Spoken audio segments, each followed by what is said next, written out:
Bulgarian authorities say Wednesday's attack on a bus carrying Israeli tourists was the work of a suicide bomber. Officials say 6 tourists and a Bulgarian driver were killed in the explosion near the city of Burgas. 32 more being treated in hospital. Israel's blaming Iran. The defense minister Ehud Barak says the bombing was clearly a terrorist attack. Let's get you the latest now with CNN's Atika Schubert. She joins us now on the line from Burgas Airport. Atika, what is some of the latest information that you're hearing? Well, we're finally getting some details on the suspected suicide bomber.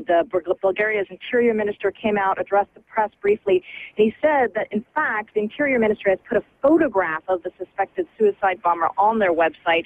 We're going to try and get that photograph as soon as possible, but as you can imagine, a lot of people are trying to access it right now, and it's crashing the site. He has also said that there are a few more details, but we don't really know his identity yet.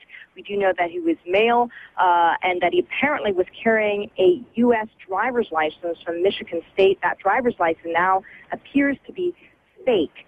The Interior Minister has also released security camera footage of what appears to be that suspect sort of circling the area, that parking area, about an hour before the explosion. So putting all this together is why the Bulgarian Interior Minister believes that this person was the suspected suicide bomber. They're still trying to identify him, and they have sent fingerprints to the FBI, to Israeli security authorities. They are trying to cooperate with other countries to figure out who carried out this attack, Zane.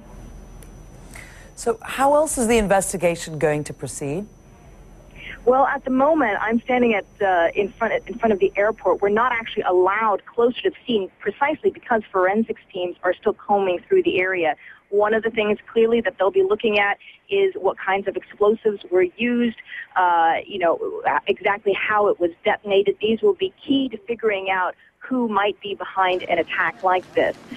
So this is what Bulgarian authorities are concentrating on now. In the meantime, they've been dealing, of course, with some of the victims. As you said earlier, most of the Israeli victims have already been flown out, but 3 of them at least are still in intensive condition here at Sofia Hospital in Bulgaria. CNN's Atika Schubert reporting.